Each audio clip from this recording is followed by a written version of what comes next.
안녕하세요. 오랫동안 흙으로 작업을 하고 있는 작가 이정미입니다.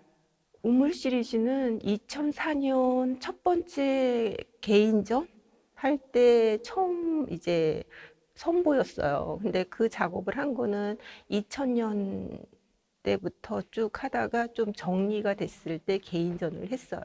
저는 우물 시리즈가 참 좋아요. 일자 백자하고 어떻게 보면 저의 시그니처 피스라고 할 수 있는데, 우물은 여행 다니면서 각 나라마다 우물이 있는 거에서 영감을 받았는데요.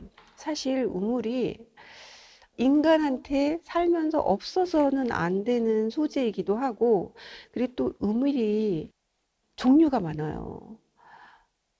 우물이 하늘에서 내려오는 비를 받잖아요. 땅에서 솟아오는 물이 있는 장소잖아요. 그러면 어떻게 보면 하늘과 땅에서 내리는 물이 만나는 곳인 거예요. 그러니까 저는 그게 너무 좋았고, 그래서 내가 나 우물 작업을 저거를 후로 한번 조형 작업을 해봐야 되겠다 그런 생각을 했어요. 그리고 나서 이제 관심을 갖다가 보니 뭐 원형 우물도 있고 사각형 우물도 있고 직사각형 우물도 있고 너무 형태가 다양한 거예요.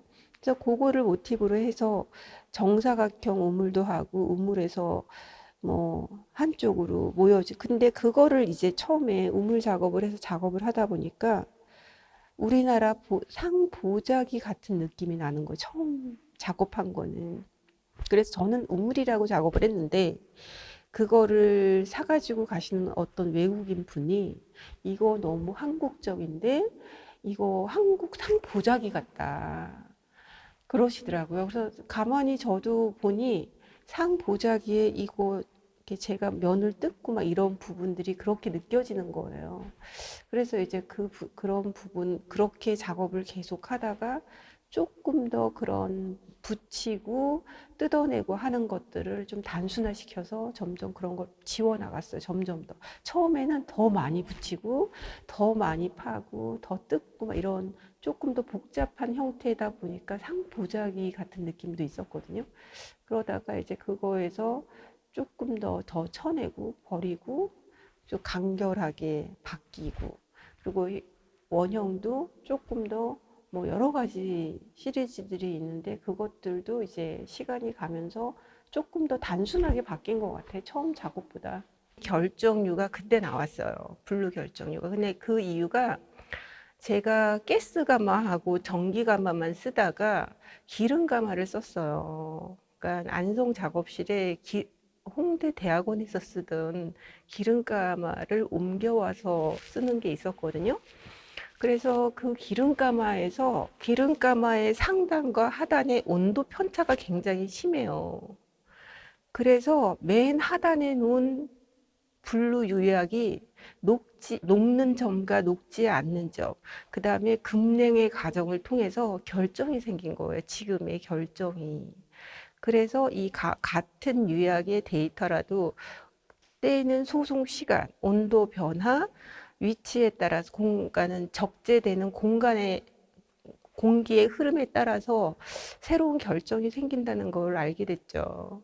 그래서 어떻게 보면 제가 결정률을 하고자 해서 실험했던 것보다는 작업하는 과정에서 우연히 발견된 저한테 우연하게 얻어지는 선물? 불이 준 선물? 이렇게 생각하고 있어요. 생각하지 않는 우연에 의해서 너무 아름다운 게 나와. 근데 그게 저만 아름답다고 느끼는 게 아니라 보는 이로 하여금 다 아름답다고 느껴져. 그런 게 전 참 매력적인 것 같았어요. 그래서 오랫동안 또 결정유를 하게 됐어요. 옐로 결정유는 차그릇전 로얄 갤러리에서 2018년 뭐 이때쯤 차그릇전을 했어요. 근데 좀 이제까지 차그릇인데 이제까지 제가 하던 거 말고 그때 이제 유약 실험을 하고 있었던 때라 그 노란 결정유가 실험을 하고 있었는데 그때 마침 어느 정도 좀 완성이 되어 있었어요. 그래서 그때 좀 하다가 이제 유약 실험은 하고 작업은 했었는데 그래도 그 전에 있는 블루나 민트의 임팩트가 너무 커서 옐로우까지 안 해도 되는 그런 상황. 그래서 얘는 이제 기루 말고 조금 이제 오브제에다가 활용을 해야 되겠다 이러고 있었거든요. 그릇을 통해서 계속 실험을 하고 또 근데 그릇에도 예쁘지만 이거를 벽으로 가는 벽 작업에다가 하면 어떨까 해서 이번 작업에 했고 그리고 이게 결정유가 어떻게 보면 보석 같아요. 왜냐면 사실 자개를 우리가 그러니까 오칠 작업을 하면서 자개를 이렇게 다 붙였잖아요. 근데 그거를 자개를 붙인 걸 도자기에도 제가 해봤어요. 그런데 이게 시간이 지나서 그 물을 쓰면 떨어져요. 떨어지는데 자개가 옛날 자개는 색깔이 예뻐요. 천연은.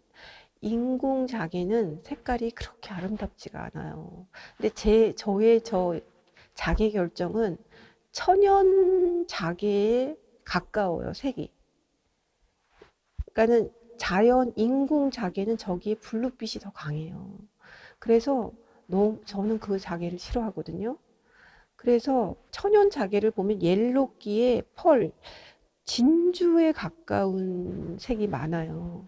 그래서 그거에 진주펄 같기도 하고 자개를 붙였는데 천연 자개 같기도 하고 약간 거기다가 다이아몬드 햇빛이 받았을 때 반짝반짝하는 다이아몬드 같기도 하고 근데 실내에 빛을 조명을 딱 터뜨리는 순간 걔네가 반짝반짝 빛나서 마치 햇살 가득해 조명을 햇빛을 받는 것 같은 느낌이 들거든요. 근데 이제 제가 오랫동안 작업을 하고 이제 나이가 들다가 보니 그런 심리적인 요인 이런 게 살면서 굉장히 중요한 것 같은 거예요. 예쁜 걸 보고 기분을 업시키고 또 다른 기물에서 다른 그림에서 에너지를 얻고 그래서 다시 자기를 조금 더 업해서 살아갈 수 있는 힘 뭐 이런 게 되게 좋더라고요. 그러다가 보니 좀 반짝반짝하고 예쁘고 에너지를 받을 수 있는 그런 색을 쓰고 싶었어요.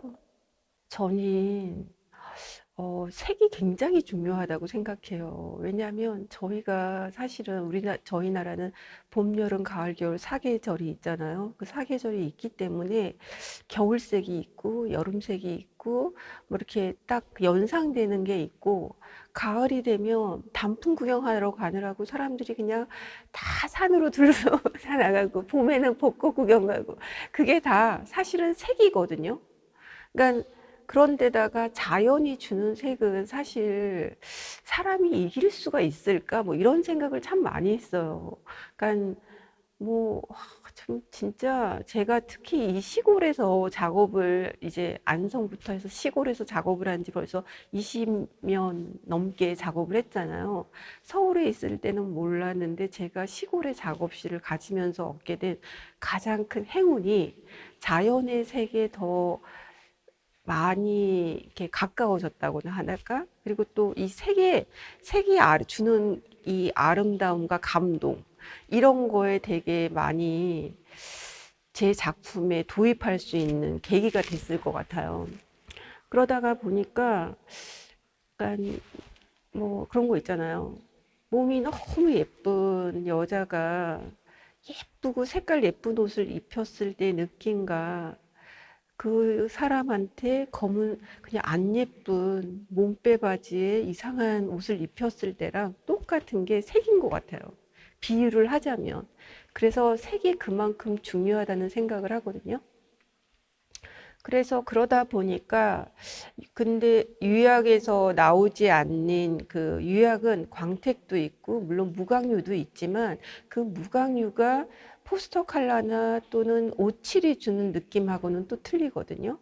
그리고 또 지금 페인팅에서 쓰는 유화나 아크릴 물감이 주는 그런 거하고 또 틀려요. 그래서 이런 재료 저런 재료를 쓰다 보니 각각의 재료마다 색이 주는 장점이 있어요.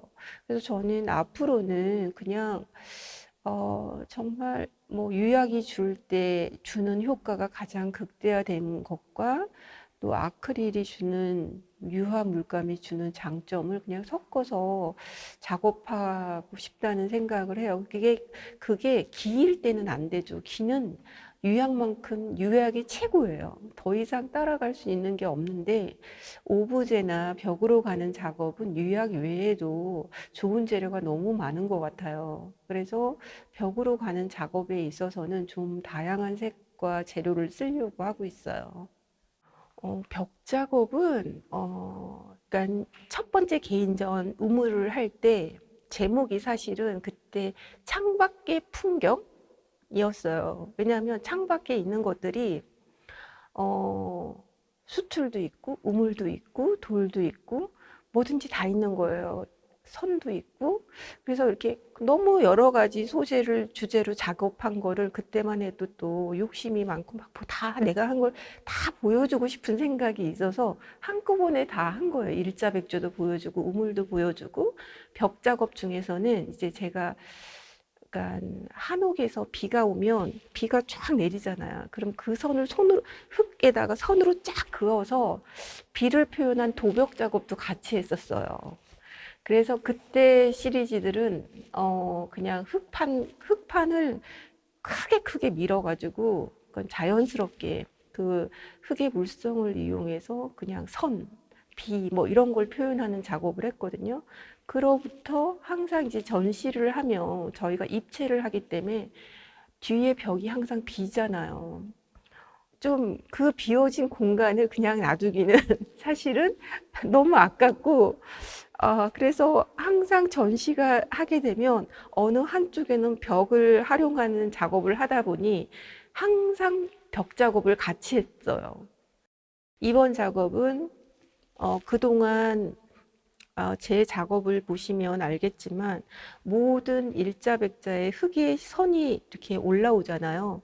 그것들 그다음에 뭐 두 개 항아리 다랑아리 만들 때 사발 형태 두 개를 가운데 이렇게 붙이잖아요. 그러면 위에 있는 덩어리와 아래 덩어리를 붙이기 위해서 코일을 밀어서 이렇게 잘 붙게 하기 위해서 풀 같은 역할로 띠를 만들어서 하잖아요. 그러면 이 두 아래 위 두 개를 딱 붙이면 선이 생깁니다. 그 선이 뭐 아무것도 아니지만 저는 너무 예쁜 거예요.